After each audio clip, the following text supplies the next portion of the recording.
weirdly, it was the stand-up comedy that led me into the meditation business because of the sheer stress attached to that and everything else that I was doing at the time back in the early noughties. So um, I had a panic attack on the way to a comedy festival because I was sleep deprived and doing breakfast radio, and I was doing comedy at nighttime and television, and I had small kids at home. So I was definitely a victim of burnout. So I can empathize with anyone who's ever felt overwhelmed from work, as a lot of people at the moment are jumping from Zoom call to Zoom call. So that was kind of the incident that led me then down into a more of a wellness path. And wellness path sounds very grandiose, but to be honest, I just needed to find something that would help me manage stress better than a pint of Guinness. So meditation opened that door for me, and I found it was far healthier and way cheaper.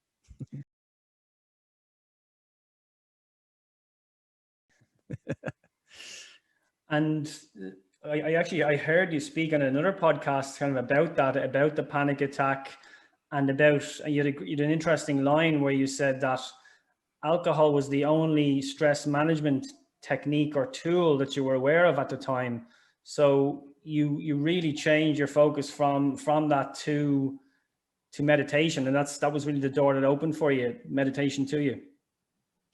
Yeah, totally. I mean, I do feel that particularly in Ireland, when you're growing up, really the only stress management I had ever seen demonstrated to me by the adults around me was alcohol, or nicotine, or maybe sugar. And I think for many of us, that's kind of, you're not walking around saying, now kids, I'm managing my stress, but it's all done by, example and our actions. So we would see the grown-ups in our lives opening a bottle of wine on a Friday and going, or going to the pub and having a pint and going, and that seems to be stress relief or stress management of some sort.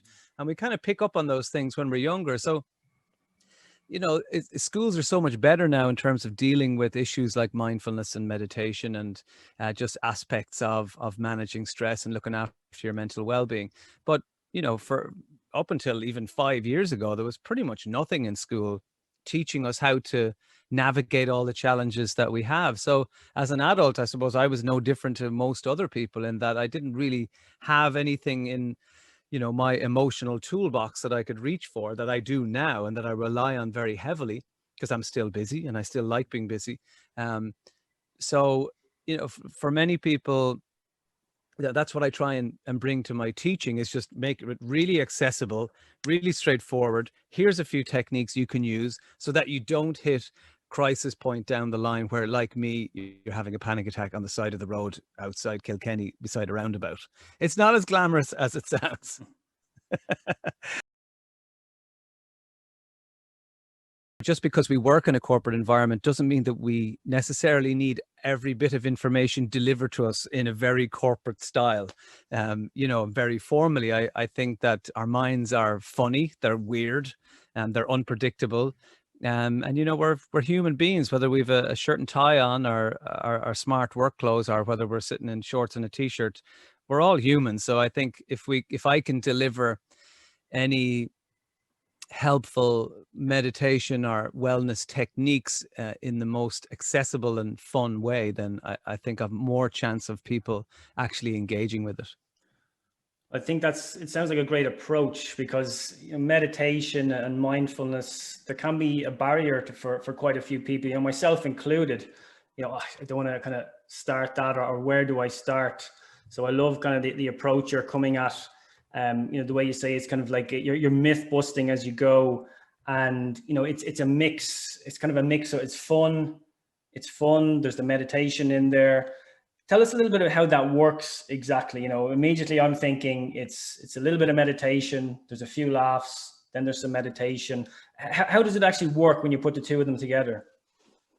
Well, first of all, it's sort of my rule is to not take it or myself too seriously, and I do think in the meditation / spiritual world, the kind of stuff you see on Instagram and the like, it can take itself very seriously, and it's almost as if it's an exclusive club that, people on the poor paupers on the outside will never know about, and I like to poke fun at the whole world of it, and I think that puts people at ease, because I had preconceptions about meditation and the whole thing when I started.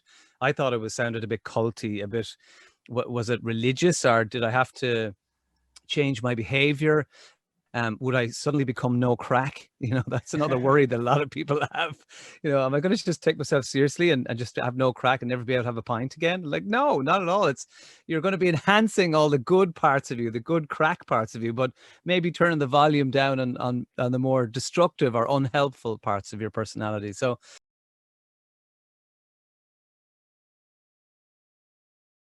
I suppose I like to poke fun. When I see pictures online of the so-called meditators in the lotus position, usually a shot taken from behind, and they're always wearing white clothes, like white flowy linen, and it's somewhere beautiful, like a wooden jetty or a mountaintop, and I like to show those slides and those pictures in my presentations, because like it just makes me laugh, those things, because it's just not real. And that's the stuff that puts people off.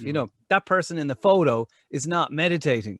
They're waiting for their boyfriend to take the picture behind them on their iPhone so they can upload it to Instagram. They're not at one with everything. Like the guy on the mountaintop, all he's getting from that experience is a really sore behind. That's it.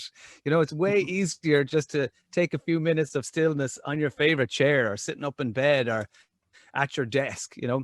We don't have to suddenly become Instagram people to connect or get the benefits of this whole thing. So, there are serious aspects of it. I suppose, there's lots of science behind it. I love exploring the science and sharing that science with people, particularly over the last 10 years. So much has come out about the positive impact and the benefits of introducing a regular meditation practice, so, and some of the science can be funny. I talk about one study that aims to reassure people that it's okay not to be okay with sitting alone with your thoughts. I mean, it's foreign to a lot of us. We're out of the habit of it since we were kids. It's not usual to just sit by yourself. So, and a lot of people are uncomfortable with that. So, for instance, I like to talk about a scientific study that was done in the University of Virginia, where they asked participants to sit in a room for 15 minutes with no distractions, hardly any furniture, no phones. And that was it. That's all they said. But they put a button on the table in front of them, which was hooked up to a battery.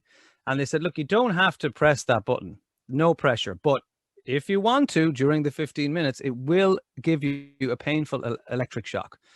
And so they went, okay. And like, to their shock and surprise, they saw that 67% of men chose to electrocute themselves rather than sit in silence with their own thoughts. Now, the women were marginally better at 25%, but still, it's a shocking indictment of our ability to sit with ourselves. But, we can get better with it. We can get better at it with a little bit of practice. It doesn't take much, but I like to bring in those kinds of humorous and sort of interesting, engaging scientific studies that reassure people that, we're not all monks, we're not all Mr. Miyagi from the Karate Kid. Our brains are bouncing around like puppies. So any bit of training that we can do goes a long way and has quite a large ripple effect into our life. And that includes how we approach our jobs and how motivated we feel with our jobs, how much passion we have for our jobs. And of course, with all the things that surround our lives outside our jobs in terms of our family and the people that we love. One of the main stumbling blocks for people is time, and one of the excuses that we use, including myself, I might add, is that I don't have the time. I would love to do meditation, but I don't have the time. And that's understandable, because people are loath to go, oh God, am I going to have to, I can barely get to the gym, or I can barely get out for a walk at the moment. You're asking me to take on this new practice that I got to build in every day because the science says it works if I do it every day. And immediately you're thinking, it's going to have to be an hour in the morning, and I'm going to have to sign up to something online and blah, blah. And I suppose the 16-second meditation is a wonderful example and excuse buster. So you go, well, do you have 16 seconds in your day? Most people go, yeah, I kind of do. Okay, well, let's start there. Okay. And I guarantee you, when you try for a while, you'll want to lengthen it out. you'll just start to get curious. And I really ask people to get curious with it. Don't see it as something that they have to take on or commit to. Just get curious, and maybe get curious enough to try it for a week or so and see how you get on. So the 16-second meditation was a meditation that was taught to me by my teacher. I trained in California with a chap called David G, and he's one of the leading corporate stress management experts in the States. And it's a technique that he coined. It's a phrase that he coined called the 16-second meditation. It's also called square breathing or square breath or box breathing. So the idea is very simply is that you're watching your breath go in for 4 seconds, then you're holding it in for 4, then you're letting the breath go for 4, and then you hold the breath out for 4. And that's your 16-second meditation. And often it's just enough. It certainly was for me. It was simple and clear enough that it gets people over the hurdle of the world of meditation. You can get them through the threshold because you go, okay, 16 seconds, I get that. That's it. There's no crystals, there's no incense. All I had to do was watch my breath for 16 seconds. Okay, you got me. What's next?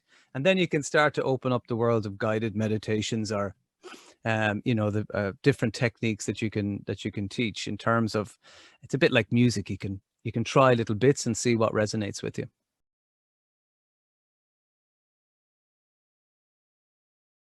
What does your own routine? We spoke about routine at the beginning there. That your own routine hasn't really changed, kind of work-wise, anyway. So where does meditation fit within your own routine? I would always do it in the morning. Basically, I follow RPM and RAW. So RPM is rise, P, meditate. So the idea is that we build it into our morning routine. We're creatures of habit, and particularly in the morning time, if you look at what you do in the morning, we tend to do things in the same order every single day. We'll get up and we'll have our shower and we'll make our cup of coffee, and we'll check the same websites and we'll open the same email. So if we can build something like a meditation practice, even if it is just 16 seconds, if we can build it into that morning routine, we're far more likely to continue it and make it a practice. Because for most people, and I'm sure there's a lot of people listening to us right now, they might see themselves or consider themselves as crisis meditators. And certainly that's what I was for a long time. And it was, talking about meditation, not really doing it every day. And then as soon as something went wrong, or we had a bit of added pressure or a challenge in our lives, suddenly you're breathing to beat the band, But as much as that doesn't work for fitness, where you think, I've got a wedding coming up and I want to look my best, so I'm going to crush it in the gym for 2 days this week and I'll be suddenly ripped. It doesn't work for our, the big muscle in our skulls either.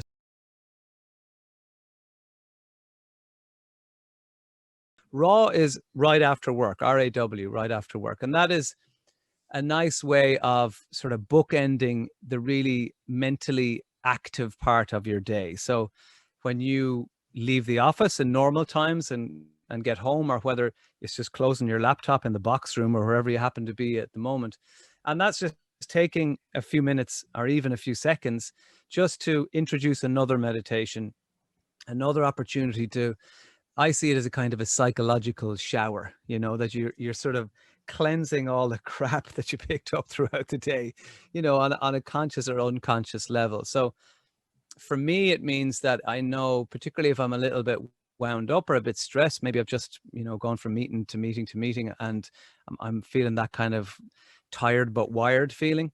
It's a really nice opportunity to take that. And then I know that after the 15 or 20 minutes or however long I sit down for, when I face my lovely wife and kids, that hopefully I'm bringing a better, more patient version of myself into that part of our day, because I feel for a lot of people,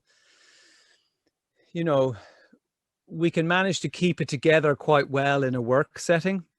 And then, but if we're finding things are stressing us out consciously or unconsciously, sometimes we can bring that into the next phase of our day, and that's the home part.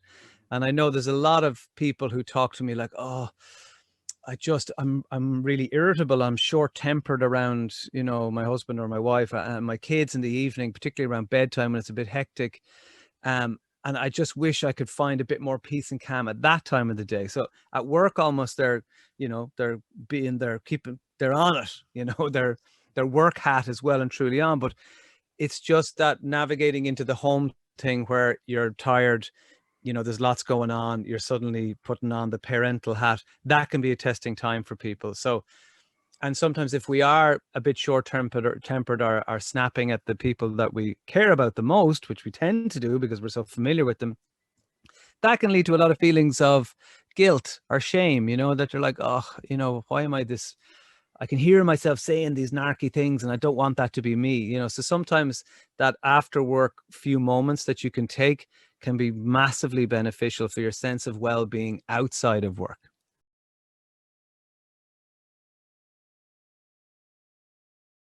I hear of people who are finishing work and they're like, okay, Zoom meeting. Okay, see you guys. Talk to you tomorrow. And then they're control tabbing into Netflix, and that's then their evening begins, and they haven't even moved from the chair or got away from the laptop, and that's just how people find themselves, particularly people living alone, and young people as well, who just can't get access to their normal social life and the friends and distractions that they normally have. So it's more important now than ever, because we don't have these natural breaks.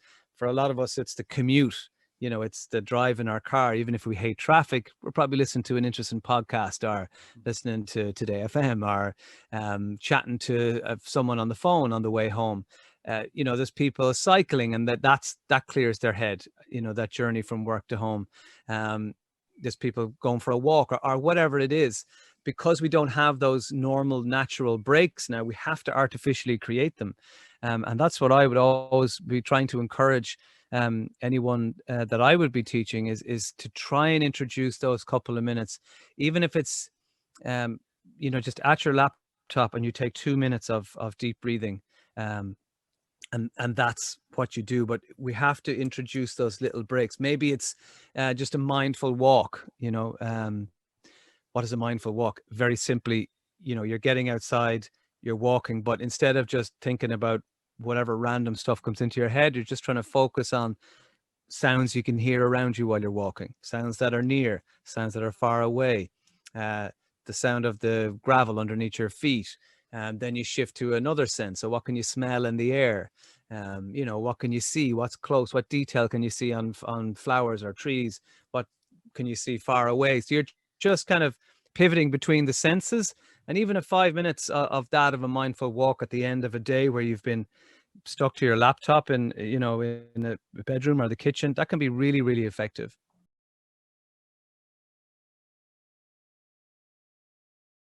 It doesn't have to be much, sometimes people think, oh, well, I could do something for half an hour now, I just want to switch off. It can literally be a couple of minutes. I mean, towards the end of this, we can do that 16-second meditation if you like, just to let people see just how easy it is, and they can try it and see if it's something that maybe would resonate with them. But again, it doesn't have to be a big deal. I got a message from a chap who was struggling at the start of lockdown 1. Do you remember that? It was like 7 years ago. But he was struggling with stress, the stress of not working. His job was sort of dissolving in front of his eyes. He had 2 small kids, and he was finding himself that he was snapping around the house, and he was getting depressed, even though he was quite a happy-go-lucky person, with just all the challenges and stress that COVID brought on and is still bringing on these days. But and for him, the thing that he noticed where he wasn't himself was that he had stopped singing in the shower. So for him, that was a big deal, and it seems kind of innocuous, but for him, I think we all have these little markers of our personality that sort of define us as who we are. So maybe you're the person who says hello to people, smiles at people on the street, or maybe you're really friendly and talkative to people in a shop, or maybe you're that friend who always calls someone up and asks how they are. For him, the marker that he was feeling himself was, I sing in the shower. That's what I do. And then I know my day is going the way I wanted to go. And he noticed that over time, he'd stopped singing in the shower, and that was really getting into him. So he started the 16-second meditation and just thought, I'm really new to this. I'm quite cynical about it. I'll give it a go. I heard your man on the radio talking about it. So, if he's a comedian and he can do it, maybe it'll work for me. So he started doing the 16-second meditation. And then 2 weeks later, he sent me that message saying, "Hey, I'm singing in the shower again. I know this sounds stupid, but this is a big deal for me." And he started to realize that he was coming back into himself again. And that meant that, yes, he was singing in the shower in the morning, but that was having a ripple effect out into the day, which meant that he was having more patience with the people around him at home, and he was feeling more optimistic about getting more work, and in time he did. So again, it's that it only has to be something small. If that's where you can start, start wherever you're at. If you can only do 16 seconds, then let's start there and see where it takes us. But again, stay curious and be willing to turn up every day for a little while just to see if you can have some impact.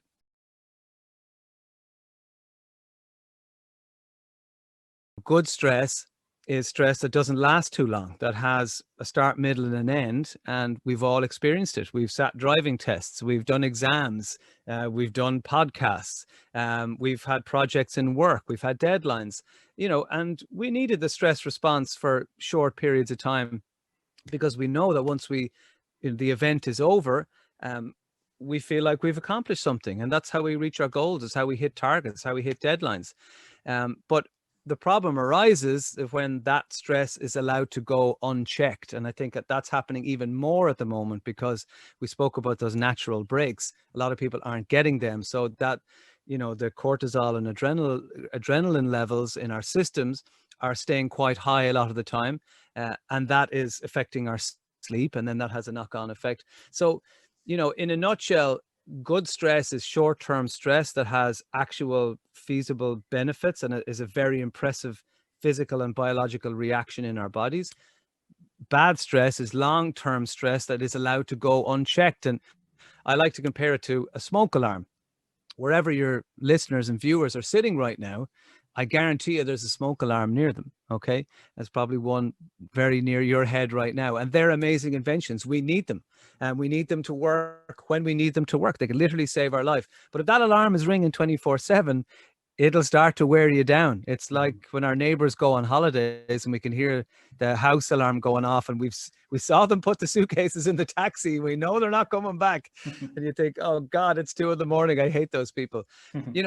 Our internal alarm, our stress response is the same, and if we don't turn that off or learn techniques how to turn it off, then it's going to start affecting us. And what happens in long-term stress, it becomes chronic. And that's when we start to see the effects like anxiety and depression and poor sleep and low optimism and low engagement with your work and low feelings of passion towards your work, and a general sense of, it could be something extreme, or it could be as, something like feeling meh, Mhm.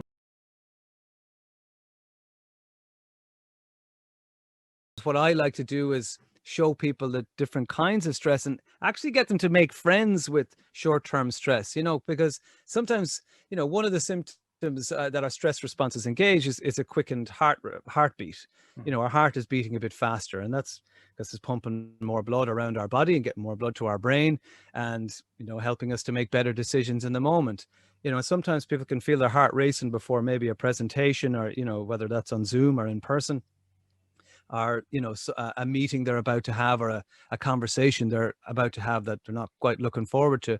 And sometimes you can feel the beating heart and go, oh God, oh my God, my body's taking over here, I'm losing it.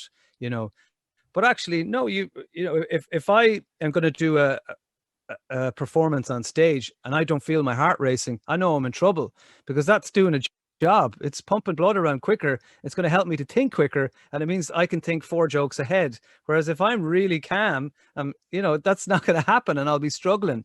So, to make friends with our stress response and get to know it and know what's happening in our body, so that we can become masters of it and go, do you know what? That was great to have that stress response during the presentation. I was in the zone, I was in the flow there, and that really helped. But it's now 2 hours after it, and I'm still feeling a bit worked up. How about I introduce a technique now just to take things down again? And I like to compare it to a cockpit of an airplane, where in one of those action films, when suddenly the plane is out of control and it starts to go down, and it's like, pull up, and all the dials are all over the place. Our internal makeup our mental makeup can be like that sometimes. So the techniques that I would teach and learning about stress allows us to, when we feel that our dials all over the place, we can do something short and sweet that will hopefully bring everything back online and give us a little bit of balance.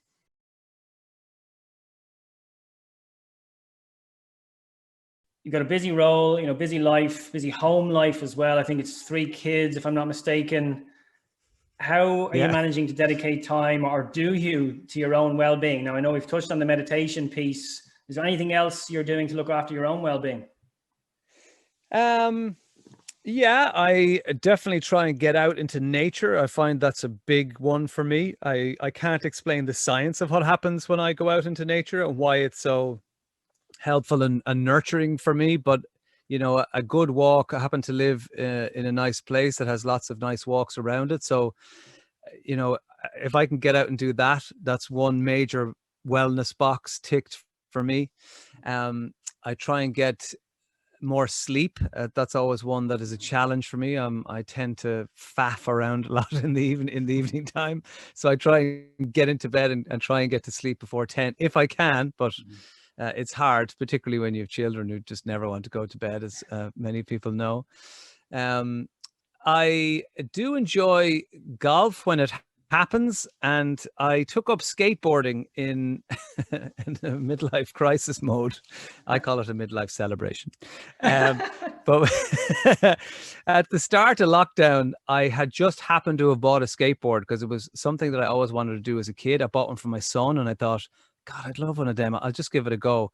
And then lockdown happened. So I found myself suddenly working in a deserted city center, with all this space to practice skateboarding without killing anyone. And I actually found it to be really beneficial. And the skateboarding aside, it's any activity that reconnects us with our childhood a little bit, that totally takes us out of what we've been doing and thinking about for the day. So nothing focuses the mind like trying not to fall off something. So that was really adding that bit of extreme mindfulness for myself. And I just I always love the idea of firing up new neural pathways in our brains and doing something that is out of our automatic mode. So much of our life is on automatic pilot. 90% of our thoughts are just loops that have been playing before. So if any activity that we can introduce that's is new but also has a sense of play, I think is massively beneficial. So I'm delighted and embarrassed to say that I still skateboard, and I get a real kick out of it. And I'm not doing any tricks now. I'm not like Stephen or Tony Hawk. I was going to say Stephen Hawking. I don't think he was a skateboarder. Tony Hawk, even though he's in his 50s, he's still doing it. I'm in my 40s and I'm not doing any ollies or anything like that. But I just cruise around on it and just let my mind wander off. So I just find that kind of beneficial. So you're probably sorry you asked that question now. Not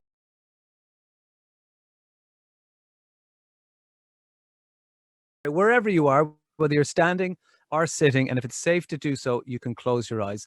And what I'd love you to do is just take a nice, long, slow, deep breath in through your nose.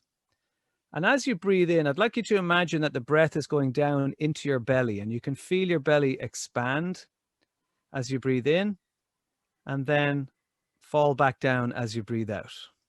So just try a couple of those belly breaths, as they're known. This is a technique in itself.